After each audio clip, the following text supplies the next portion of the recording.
Sekarang secara khusus kita lihat saudara, di dalam 1 Yohanes 3, ya. 1 Yohanes 3 ayat 2 sampai 3. 1 Yohanes 3 ayat 2 sampai 3. Saudara-saudara yang kekasih, sekarang kita adalah anak-anak Allah. Tetapi belum nyata apa keadaan kita kelak. Akan tetapi kita tahu bahwa apabila Kristus menyatakan dirinya, kita akan menjadi sama seperti Dia. Ya, di dalam 1 Yohanes ini, tulisan daripada Rasul Yohanes, dikatakan bahwa kita ini sekarang adalah anak-anak Allah. Tetapi nanti kita belum tahu apa posisi kita. Ya. Firman Tuhan berkata bahwa apabila Kristus menyatakan dirinya dalam kedatangannya yang kedua kali, kita akan menjadi sama seperti Dia. Jadi posisi anak ini akan naik, saudara. Bukan lagi menjadi anak, tetapi menjadi dewasa, sama dalam posisi Kristus, ya. Sebab kita akan melihat Dia dalam keadaan yang sebenarnya. Kalau sekarang ini, ya, kita melihat Yesus itu seperti cermin, kata firman Allah. Belum lihat kondisi yang aslinya. Seperti saudara sekarang, saudara lihat saya hari ini di layar saudara, ya, di handphone saudara, di tablet saudara, di laptop saudara. Tetapi itu bukan saya. Yang saudara lihat itu adalah bayangan saya, ya, yang direkam kemudian disiarkan ke, ada yang ke Giri Mekar, ada yang ke apartemen Harmoni di Jakarta sana, ya, ada yang ke Bekasi. Itu bukan saya, saudara. Itu bayangan saya. Kecuali yang dipastori ini. Kalau yang dipastori lihat benar-benar saya. Nah, hari ini kita melihat Yesus itu seperti saudara lihat gadget saudara. Melihat pribadi Yesus itu adalah seperti bayangan, kata firman Allah. Ya, seperti bayangan. Firman Allah dulu bilangnya seperti bayangan dalam cermin. Sekarang kita bisa melihat bayangan seperti bayangan yang direkam di dalam gadget saudara. Nanti satu saat, ini kata Yohanes, ya, kita akan melihat Dia dalam keadaan yang sebenarnya. Muka dengan muka. Seperti saya lihat saudara-saudara yang melayani di pastori. Ya, saudara-saudara yang di pastori lihat saya bukan lagi dalam keadaan seperti bayangan yang saudara lihat di gadget. Tetapi benar-benar pribadi. Dan satu saat kita akan berjumpa dengan Yesus dalam keadaan yang sebenarnya. Ayat 3 katakan setiap orang yang menaruh pengharapan itu, bahwa di dalam kehidupan kita satu saat kelak akan berjumpa dengan Yesus muka dengan muka. Dia kenal kita dan kita kenal Dia. Ini saudara, ya, pribadi kita kenal pribadi Yesus, dan yang kita harapkan adalah pribadi Yesus pun kenal kita. Dia sebagai gembala yang baik, gembala agung, Dia panggil ketika ketemu, ini namanya benar. Ya, domba-domba disebut namanya satu persatu. Itu artinya dikenal oleh Tuhan. Ya, kita berharap dan menantikan hari itu menyucikan diri sama seperti Dia yang adalah suci. Jadi kehidupan yang senantiasa punya pengharapan akan hari raya yang ketiga yang akan segera digenapi, maka kehidupan kita menyucikan diri seperti Dia yang adalah suci. Dan tidak semua gereja, artinya tidak semua anak Tuhan, hanya anak-anak Tuhan yang mau disucikan. Ya, jadi di dalam 1 Yohanes 3 ini jawaban bagi kita, saudara. Anak-anak Tuhan nanti belum tahu apa keadaannya nanti. Jawabannya dalam ayat yang ketiga, yaitu anak-anak Tuhan yang hatinya mau disucikan dan yang menantikan kedatangannya. Itulah yang nanti akan melihat muka dengan muka pribadi Yesus. Hari ini kita lihat pribadi firman dalam bentuk bayangan. Nanti satu saat kita akan berjumpa dengan pribadi firman. Betapa agung, betapa luar biasa kemuliaannya itu, saudara. Kita lihat tadi di dalam Keluaran 23, ya, di dalam kita menyucikan diri, menantikan kedatangan Yesus yang kedua kali, Tuhan sudah kasih petunjuk kepada kita. Yaitu di dalam Keluaran 23 yang tadi kita baca, ayat 18. Janganlah kau persembahkan darah korban sembelihan yang kepadaku, beserta sesuatu yang beragi. Dan janganlah lemak korban hari rayaku bermalam sampai pagi. Ya. Jadi korban lemak korban itu, saudara, yang pertama tidak boleh darah itu bercampur dengan ragi. Kemudian lemak korban nggak boleh bermalam sampai pagi, nggak boleh sampai besok. Ya. Kalau sayur itu ya sayur yang sudah dibesokkan. Apa itu? Sayur apa? Sayur asam. Sayur basi. Kita kan orang Sunda masih senang sayur asam ya, saudara ya. Walaupun baru namanya sayur asam. Maksudnya bukan sayur asam, tetapi yang di malam sampai besok pagi sudah basi. Ya, yang terbaik kata firman Allah ayat 19. Yang terbaik dari buah bungaran hasil tanahmu, ya hasil panen, harus kau bawa ke dalam rumah Tuhan Allahmu. Janganlah kau masak anak kambing dalam susu induknya. Ini dalam peringatan Pentakosta.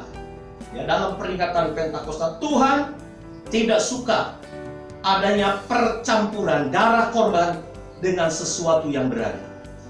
Tuhan tidak suka ketika kita makan minum tubuh dan darah Yesus tetapi masih ada ragi.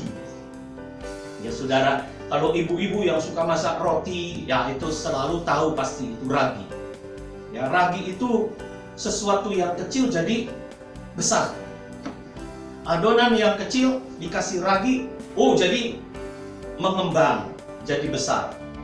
Ya, kita lihat bahwa Tuhan tidak suka adanya pencampuran darah korban dengan sesuatu yang beragi. Korban darah, ya sekali lagi korban darah itu menunjuk kepada perjamuan suci. Roti yang tidak beragi adalah firman Tuhan. Ya, roti yang tidak beragi adalah firman Tuhan. Tetapi kalau kemasukan ragi, artinya firman Tuhan itu sudah dicampur, saudara, dengan hikmat manusia, dengan pengalaman manusia, dengan ilmu pengetahuan, dengan apalagi dengan bermacam-macam yang ada di dalam dunia. Firman Tuhan kalau dicampur, nah pengajaran itu menjadi roti yang beragi, bukan lagi roti yang tidak beragi. Dalam memakan perjamuan suci harus ada perdamaian. Kita sudah sama-sama mendengar Yesus sebagai imam besar, dialah yang mengadakan pelayanan perdamaian, artinya tidak boleh menyimpan dosa. Di dalam 1 Korintus 5, saudara, kita akan membaca 1 Korintus 5 ayat yang ke-6. Kemegahanmu tidak baik. Tidak tahukah kamu bahwa sedikit ragi mengkamiri seluruh adonan? Buanglah ragi yang lama itu supaya kamu menjadi adonan yang baru. Sebab kamu memang tidak beragi, sebab anak domba Paskah kita juga telah disembelih, yaitu Kristus. Jadi keadaan tidak beragi ini selalu erat hubungannya dengan pesta Paskah, ya, yaitu makan minum tubuh dan darah Yesus. Makan firman itu tidak boleh ada ragi. Jadi ragi ini selalu ada hubungannya dengan pesta anak domba Paskah. Jadi saat kita merayakan pesta Paskah, yaitu dalam perjamuan suci, dalam makan firman, tidak boleh ada ragi. Ayat 8 dikatakan, karena itu marilah kita berpesta bukan dengan ragi yang lama, bukan pula dengan ragi keburukan dan kejahatan, tetapi dengan roti yang tidak beragi, yaitu firman Allah yang murni dan benar. Ya, di situ dikatakan yaitu kemurnian dan kebenaran, yaitu firman Allah yang murni dan benar. Apa itu ragi, saudara? Ya, ragi memang menjelaskan tentang dosa. Ragi ini menjelaskan tentang dosa.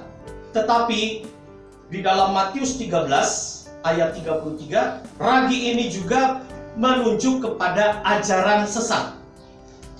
Ya, di dalam Matius 13 ayat 33 dikatakan, dan ia menceritakan perumpamaan ini juga kepada mereka. Hal kerajaan sorga itu seumpama ragi yang diambil seorang perempuan dan diadukan ke dalam tepung terigu 3 sukat sampai kamir seluruhnya. Jadi ada tepung terigu 3 sukat yang dicampur ragi sampai kamir seluruhnya. Nah, ini perempuan ini lambang gereja. Banyak sekarang gereja mencampurkan ragi kepada tepung 3 sukat. Tepung 3 sukat ini, saudara, di dalam pengajaran tabernakel ini menunjuk kepada kemah tabernakel. Tabernakel ini ada 3 ruangan, ya, selalu ajarkan kepada kita. Di sini di depan ada gambarnya, yaitu pelataran, tempat kudus, dan tempat maha kudus. Ya. Ini 3 ruang, ini 3 sukat gandum. 3 sukat juga menunjuk kepada Allah Bapa, Allah Anak, Allah Roh Kudus. Ya, berbicara soal Tuhan Yesus Kristus. Jadi kalau berbicara soal tabernakel, tabernakel itu adalah Tuhan Yesus Kristus. Dan Tuhan Yesus sedang membangun tubuhnya, yaitu gerejanya di akhir zaman, menjadi tabernakel yang rohani. Bukan lagi seperti yang dibangun oleh Musa di padang gurun, yang sudah lenyap. Tetapi Tuhan mau membangun kita menjadi tabernakel yang rohani, yaitu tubuh Kristus yang sempurna. Supaya ketika dia datang kali yang kedua, kepala itu akan disatukan dengan kita sebagai gerejanya yang sempurna. Nah, kita lihat bagaimana perempuan itu adalah lambang gereja. Kemudian tepung 3 sukat itu berbicara soal Tuhan Yesus Kristus, ya, Allah di dalam ketritunggalannya. Kemudian juga mengajar kita tentang tabernakel. Nah, tiap ada pengajaran tentang ini, saudara, biasanya ada saja yang mencampur dengan ragi. Kalau mencampur dengan ragi, maka pengajaran ini menjadi pengajaran yang tidak murni. Pengajaran sehat yang diajarkan oleh Tuhan menjadi pengajaran yang rusak, tidak sehat. Apa inti daripada pelajaran tabernakel dan apa inti daripada Allah Tritunggal di dalam nama Tuhan Yesus Kristus? Efesus menjelaskan, saudara. Efesus 4 ayat 15. Ini yang menjadi inti dasar daripada pengajaran tepung 3 sukat. Efesus 4 ayat 15 sampai 16. Tetapi dengan teguh, ya, dengan teguh. Teguh ini bukan nama orang Jawa, saudara. Bareng-bareng dengan si Teguh, bukan. Tetapi dengan kuat hati, berpegang kepada kebenaran. Di dalam kasih kita bertumbuh di dalam segala hal, karena Dia Kristus yang adalah kepala. Daripadanya lah seluruh tubuh yang rapi tersusun. Ini yang Tuhan mau bentuk terhadap kita semua di dalam pola kerajaannya, yaitu pola keselamatan yang Tuhan berikan kepada Musa. Di dalam pelajaran tabernakel, kita itu sedang disusun, kita itu sedang diikat menjadi satu oleh pelayanan semua bagiannya, sesuai dengan kadar pekerjaan tiap-tiap anggota, menerima pertumbuhannya dan membangun dirinya dalam kasih. Ya, lewat pelajaran tabernakel ini kita sedang disusun, ya, sedang ditata dan tahu persis di mana pertumbuhan rohani kita, saudara. Ya, langkah demi langkah kita bisa hitung, kita bisa koreksi. Selama 10 hari kita sudah belajar bagaimana Roh Kudus mulai dari menuntun langkah kita untuk menemukan pintu. Seorang yang lumpuh, dijamah mata kakinya, kuatlah mata kakinya, dia bisa masuk ke dalam pintu gerbang. Hidupnya mulai indah, saudara. Ya, kalau kita sudah masuk, dituntun oleh Roh Kudus untuk bisa masuk ke dalam bait suci, walaupun masih di halaman, tetapi firman Allah katakan hidupnya sudah indah. Masuk lewat gerbang indah, itulah percaya kepada Yesus. Ketika kita kuat mata kaki kita, tidak lumpuh, saudara, ya, percaya kepada Yesus, itu langkah pertama tuntunan daripada Roh Kudus atas hidup kita, sehingga kita masuk dalam bait Allah, bisa memuji Tuhan. Orang lumpuh ini setelah dipulihkan mata kaki dan kakinya kuat, masuk berlari dia ke bait Allah. Apa pekerjaannya? Memuji Allah. Haleluya. Imannya jadi kuat. Tadinya dia kerja tiap-tiap hari, sudah lama dia duduk di depan pintu gerbang. Ya, kerjaannya minta-minta terus. Hidupnya tidak indah.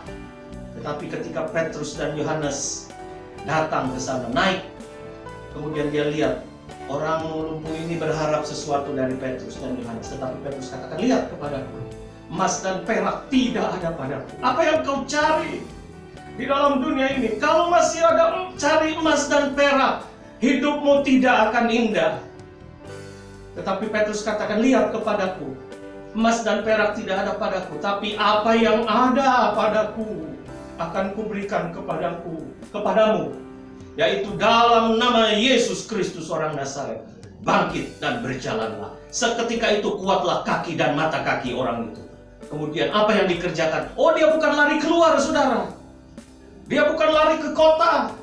Dia lari kepada saudara-saudaranya. Dia katakan, sudah sehat saya, sudah bisa berdiri. Tetapi yang pertama dia lakukan, firman Allah berkata, dia masuk ke dalam bait Allah dan memuji Allah sambil berlompat-lompat. Ini jamahan Roh Kudus yang pertama menuntun kita, ya, sampai terus kita masuk, saudara. Ya, selama 10 hari kita belajar. Roh Kudus itu menggenangi mata kaki sampai kepada lutut, supaya kehidupan kita bisa berlutut, bisa rendah hati. Walaupun aniaya datang, masalah datang, tantangan sampai kepada kematian. Kita belajar dari Stefanus. Sambil berlutut, dia berkata kepada Tuhan, Tuhan, ampuni orang-orang ini. Stefanus itu saat itu sedang dianiaya, saudara. Sedang dilempar sama batu. Batunya bukan batu-batu kerikil, batu-batu besar, saudara. Tetapi dia bisa berlutut. Dalam keadaan hampir mati, dia bisa berteriak, Tuhan, ampuni mereka. Ampuni mereka. Ini keadaan yang kalau Roh Kudus bisa menggenangi lutut kita, saudara. Ya, kita bisa mengampuni. Kita mengaku dosa kepada Tuhan, dan kita pun bisa mengampuni orang yang bersalah kepada kita. Dengan perkataan itu, meninggallah dia. Meninggal dalam keadaan rendah hati dan lemah lembut. Oh, Yesus langsung berdiri. Imam besar di sorga, dia berdiri. Dia hormati Stefanus, karena dia bisa mati dalam keadaan lemah lembut dan rendah hati. Sama seperti Yesus. Ketika dia disalib, dia berkata kepada Tuhan, Tuhan, ampuni semua ini. Mereka tidak mengerti apa yang mereka lakukan. Yesus mati dalam keadaan lemah lembut dan rendah hati. Bagaimana kehidupan kita, saudara? Biarlah ini menjadi satu pengalaman juga bagi kita. Roh Kudus menggenangi lutut kita, supaya hidup kita bisa bertekuk lutut di bawah kaki Tuhan. Kemudian kita lihat lagi langkah berikutnya, ya, masuk di dalam bejana pembasuhan. Kalau tadi bertekuk lutut itu masuk kepada mesbah korban bakaran, kemudian Roh Kudus menggenangi pinggang kita. Pinggang itu bagi perempuan, disitulah letaknya rahim atau kandungan, menunjuk kepada kelahiran. Ya, Yesus katakan, kalau kamu tidak dilahirkan dari air dan roh. Dia katakan kepada Nikodemus. Nikodemus ini luar biasa, orang yang ahli, saudara, dalam firman, ahli dalam Taurat. Ya, tetapi Yesus katakan, jika ya, hidupmu tidak bisa lahir baru di dalam air dan roh, maka engkau tidak akan melihat kerajaan Allah. Menuju kepada perjamuan suci dan pintu kemah. Lahir dari air dalam baptisan, kemudian lahir dari roh, kepenuhan Roh Kudus. Ya, saudara, dan akhirnya Nikodemus yang ahli Alkitab pun tidak mengerti proses kelahiran baru. Jadi berbahagialah kita hari ini yang mengerti lewat pengajaran firman Allah. Kita dituntun untuk langkah demi langkah masuk sampai berjumpa dengan Yesus. Ya, itulah pengharapan kita. Kita boleh sama-sama ada di ruang Maha Kudus dalam pesta nikah anak domba. Jadi pengajaran itu tidak boleh dicampur, saudara. Ya, itu yang membuat tepung tidak sukat itu jadi kamir. Kalau dicampur ragi dosa dan ragi pengajaran sesat. Ya, tadi dikatakan ragi itu adalah pengajaran sesat. Di dalam Matius 16 ayat 5 sampai 12, ya. Matius 16 ayat 5 sampai 12. Pada waktu murid-murid Yesus menyeberang danau, mereka lupa membawa roti. Ya. Mereka lupa membawa roti. Ini yang dialami oleh murid-murid. Jadi ketika mereka menyeberangi danau, di dalam pengiringan mereka kepada Tuhan, mereka lupa membawa roti. Nah, ini arti rohaninya. Dalam pengiringan kita, dalam pelayanan kita, saudara, jangan pernah lupa membawa firman Tuhan dalam kehidupan kita. Jangan seperti murid-murid Yesus, menyeberang danau tetapi tidak siap, lupa mereka membawa roti. Hidup kita harus senantiasa jangan lupa akan firman Allah, roti firman Allah. Dalam pekerjaan kita, Ya, dalam studi kita, dalam apapun kita lakukan di dunia ini, jangan lupa bawa roti, saudara. Roti menunjuk kepada firman Allah. Yesus berkata kepada mereka, jaga-jaga, berjaga-jaga. Kalau kita lupa bawa firman, hati-hati, karena terlalu banyak ragi di dunia ini. Kalau hidup kita tidak punya firman, ya, yaitu firman pengajaran yang benar, Yesus memperingatkan kita pada pagi hari ini, hati-hati. Karena terlalu banyak pengajaran sesat di dunia ini, khususnya terhadap ragi orang Farisi dan Saduki. Ayat 7, maka mereka berpikir-pikir dan seorang berkata kepada yang lain, itu dikatakannya karena kita tidak membawa roti. Ayat 8, dan ketika Yesus mengetahui apa yang mereka perbincangkan, ia berkata, mengapa kamu memperbincangkan soal tidak ada roti? Hai orang-orang yang kurang percaya. Ya. Ini bukan roti secara jasmani, tetapi berbicara soal Yesus yang adalah roti hidup. Ayat 9, belum juga kamu mengerti? Tidak kamu ingat lagi akan 5 roti untuk 5.000 orang itu? Dan berapa baku roti kamu kumpulkan kemudian? Kalau bicara soal jasmani, Yesus sanggup mengadakan, saudara. Dari 5 roti menjadi apa, saudara? Sisa bakulnya itu sampai 12. Ya. Dari 5 roti dan 2 ikan. Kalau bicara soal jasmani, jangan pernah khawatir dalam pengiringanmu kepada Tuhan. Ya, engkau dalam hidupmu tidak punya bekal, tidak punya harta yang bisa diandalkan, tidak punya kepandaian yang bisa diandalkan. Tuhan bilang itu bukan masalah. Justru ketika engkau dalam hidupmu tidak punya firman, itu yang jadi masalah. Terlalu banyak pengajaran, yaitu ragi Saduki dan ragi Farisi. Bagaimana mungkin kamu tidak mengerti bahwa bukan roti yang kumaksudkan? Aku berkata kepadamu, waspada terhadap ragi orang Farisi dan Saduki. Ayat 12, ketika itu barulah mereka mengerti bahwa bukan maksudnya supaya mereka waspada terhadap raginya roti, tetapi terhadap ajaran orang Farisi dan Saduki. Nah, ini 2 sekte itu, saudara, pada zaman Yesus, ya. Farisi dan Saduki ini adalah 2 sekte yang suka mencampur itu. Mencampur pengajaran 3 sukat menjadi kamil. Nah, kita berdoa kepada Tuhan supaya kita dalam memperingati ketuangan Roh Kudus itu selalu ada hubungannya dengan apa, saudara? Makan minum perjamuan suci. Jangan makan minum perjamuan suci yang dicampur oleh ragi, oleh pengajaran-pengajaran yang lain. Tetapi biarlah kita senantiasa memohonkan kepada Tuhan hikmat yang dari atas, yaitu hikmat yang murni. Itu yang pertama, ya. Jangan mencampur darah dengan ragi. Yang kedua, tadi ayat 18, janganlah lemak korban hari rayaku bermalam sampai pagi. Kalau di dalam terjemahan lama disebut janganlah lemak korban hari rayaku bermalam sampai pagi.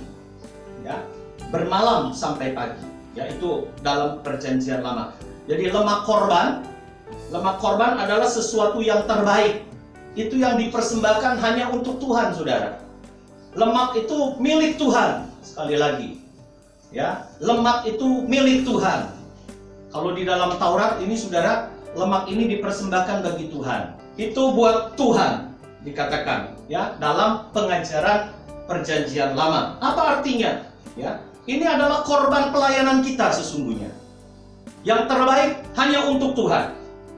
Nanti ada waktunya kita tidak bekerja, saudara. Ada waktunya kita tidak bekerja. Tetapi selama hari siang, baiklah kita bekerja. Ini lemak, yaitu pelayanan kita kepada Tuhan. Jangan bermalam sampai pagi. Artinya jangan sampai masuk kepada malam. Karena malam ini berbicara soal satu saat ada ketika datang malam di mana tidak seorang pun dapat bekerja. Ya. Yohanes 9 ayat 4, kita harus mengerjakan pekerjaan Dia yang mengutus aku. Ini kata Yesus. Selama masih siang akan datang malam di mana tidak ada seorang pun yang dapat bekerja. Ya. Yohanes 9 ayat 4. Apa artinya, saudara, pelayanan kita harus senantiasa kita kerjakan. Walaupun sekarang ini dalam kondisi terbatas, ya, kita tidak bisa, kalau di dalam himbauan pemerintah itu kan stay at home, kemudian apalagi belajar di rumah, studi at home, beribadah pun di rumah, ya, worship juga di rumah, worship at home, ya. Tetapi itu tidak menghalangi kita untuk terus melayani, saudara. Saat ini saudara bisa bergabung di dalam ibadah pelayanan, di dalam ibadah raya. Ini saatnya kita memberikan lemak yang terbaik bagi Tuhan. Jangan sampai terhalang, jangan sampai dihalang-halangi, tetapi kita seperti angin. Oh, angin itu terus menembus, ya saudara. Walaupun ada tembok yang menghalangi, pintu yang terkunci, jendela yang terkunci, Yesus dalam kuasa kebangkitan hadir di tengah-tengah murid-murid yang ketakutan. Itu pelayanannya tidak bisa dihalangi. Demikian juga kita sebagai hamba-hamba Tuhan memberikan lemak yang terbaik bagi Tuhan selama marsi hari siang. Ini kesempatan kita tinggal terbatas, saudara. Kedatangannya yang sudah tidak lama akan segera datang, ya. Yaitu kita harus melakukan pekerjaan dan kehendak Dia. Melakukan pekerjaan dan kehendak Dia. Ini kalau saudara lihat ada, ya saudara, di dalam Yohanes 4. Ini saya bacakan saja lebih baik, ya. Ada ayat-ayat yang menekankan kita untuk kita senantiasa melakukan pekerjaan Tuhan. Dan pekerjaan Tuhan itu merupakan makanan Tuhan. Firman Allah berkata, berbahagialah hamba-hamba yang kedapatan melayani makan tuannya ketika Tuhan itu datang. Dan di dalam Yohanes 4 ayat 34 dikatakan, kata Yesus kepada mereka, makananku ialah melakukan kehendak Dia yang mengutus aku. Ini lemak yang terbaik, saudara. Jadi kalau Tuhan dipersembahkan, diberikan lemak yang terbaik, itulah makanan Tuhan, ya, yang terbaik bagi Tuhan, untuk Tuhan. Jangan kita ambil bagi diri kita sendiri, seperti anak-anak Imam Eli itu. Ya, ambil tombak yang berujung 3 kayak garpu, diambil itu korban, sebetulnya buat Tuhan. Yang dicucuk pertama dia ambil, dia makan sendiri. Lemak seharusnya buat Tuhan, dia makan sendiri. Ya, itu makanan Tuhan sebetulnya yang terbaik. Dan dikatakan bahwa makanan Tuhan itu adalah melakukan kehendak Dia yang mengutus aku dan menyelesaikan pekerjaannya. Jadi apa yang sekarang ini Tuhan sudah berikan kepada kita, jabatan pelayanan, jangan sampai kemudian kita berhenti di tengah jalan, ya. Minggu lalu saya sampaikan, kalau kita pulang dari Surabaya ke Bandung, jangan berhenti di tengah jalan, tergoda di tengah jalan, ya, berhenti. Oh, karena di sana ada sesuatu yang lebih menarik, kita berhenti di situ, nggak sampai ke kota Bandung, percuma, nggak sampai rumah. Jadi tugas kita adalah melayani kehendak Dia yang mengutus kita, dan sampai selesai, sampai nafas kita berhenti, atau sampai kita berjumpa dengan Yesus di atas awan-awan yang permai. Bukankah kamu mengatakan 4 bulan lagi tibalah musim menuai? Ada hubungannya dengan Pentakosta, ya saudara, dengan hari panen raya. Tetapi aku berkata kepadamu, lihatlah sekelilingmu dan pandanglah ladang-ladangmu yang sudah menguning dan matang untuk dituai. Bukan nanti, sekarang Roh Kudus sudah dicurahkan, ya. Dan Roh Kudus dicurahkan itu kemudian tidak diangkat lagi, saudara. Ya. Roh Kudus dicurahkan 2000 tahun yang lalu, 2020 tahun yang lalu. Kita memperingati hari ketuahan Roh Kudus kurang lebih 2020 sekarang, hari ini. Dan Roh Kudus itu belum diangkat lagi, saudara. Roh Kudus itu masih mengelana. Dia melayang-layang di permukaan air. Dia melayang-layang di permukaan air. Di bumi ini dia melayang-layang. Dia cari hati yang rendah hati. Permukaan air berbicara soal titik nol, ya, berbicara soal hati yang rendah. Sungai dari tahta Allah, dari tempat tinggi, itu mengalir ke tempat yang rendah, dan akhirnya bermuara di titik nol. Nah, hati kita harus kita persiapkan dalam segala kerendahan hati.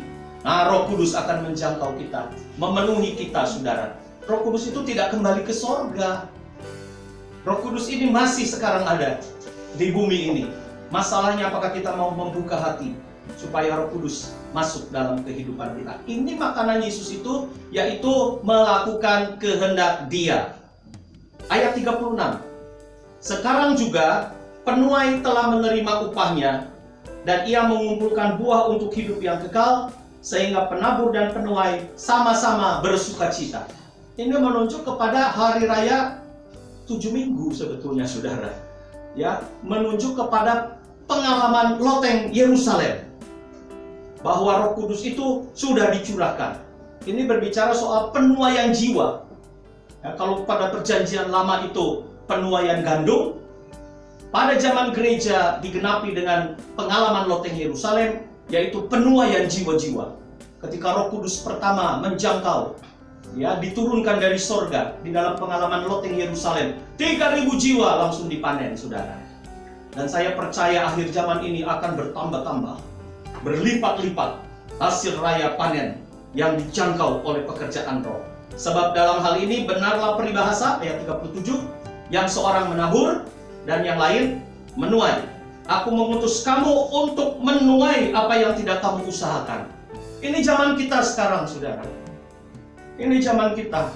Aku mengutus kamu. Hari ini Tuhan menunjuk kepada kita, setiap kita yang ada di rumah masing-masing. Tangannya, jarinya menunjuk kepadamu. Hari ini aku mengutus kamu untuk menuai apa yang tidak kamu usahakan. Orang-orang lain berusaha, dan kamu datang memetik hasil usaha mereka. Kalau apa? Kalau hati kita dipenuhi Roh Kudus. Tuhan utus kita untuk menuai. Enak sekali kita ini, saudara. Tidak menabur, tetapi menuai. Firman Allah pernah berkata, petani itu yang pertama-tama yang harus merasakan hasil daripada taburannya. Tetapi kita ini, saudara, mendapatkan sebuah privilege. Kalau dipenuhi oleh Roh Kudus, hasilnya kita ini menjadi penuai-penuai di akhir zaman. Ya, ini Tuhan ini berbicara sebetulnya kalau dikaitkan dengan pengalaman wanita Samaria, inilah masanya, saudara. Ketika dia ketemu wanita Samaria di Perigi Yakub. Ya, di dalam Yohanes 4 ayat 39 sampai 42. Ini kan Yesus berkata saat dia ketemu dengan wanita Samaria di Perigi Yakub. Dan banyak orang Samaria dari kota itu telah menjadi percaya. Siapa yang menjadi alat untuk penuai daripada orang-orang Samaria? Seorang wanita yang berdosa, yang suaminya ada 6. Dan kemudian yang terakhir, dia bersama-sama dengan seorang pria yang bukan suaminya. 7. Ya, 7 dia sudah mencari kepuasan dari dunia. Ini wanita yang berdosa, tetapi ketemu Yesus. Yesus katakan, kalau kamu minum air yang kamu ingin minum di dunia ini, kamu akan haus lagi. Tetapi kalau engkau meminum dari air yang kuberikan kepadamu, ini menunjuk kepada sungai air hidup yang mengalir dari tahta Allah, Roh Kudus, maka engkau tidak akan haus lagi. Ya, saudara, maka percayalah, pada pagi hari ini kita perlu kuasa Roh Kudus, dan digenapilah atas hidup kita sehingga kita menjadi penuai-penuai di akhir zaman. Pergi ke seluruh dunia, beritakan Injil kepada segala makhluk. Siapa yang percaya dan dibaptis akan diselamatkan. Ini dalam Markus 16 ayat 15 sampai 20. Tetapi siapa yang tidak percaya akan dihukum. Tanda-tanda ini akan menyertai orang-orang yang percaya. Mereka akan mengusir setan-setan demi namaku. Mereka akan berbicara dalam bahasa-bahasa yang baru bagi mereka. Mereka akan memegang ular, dan sekalipun mereka minum racun maut, mereka tidak akan mendapat celaka. Mereka akan meletakkan tangannya atas orang sakit, dan orang itu akan sembuh.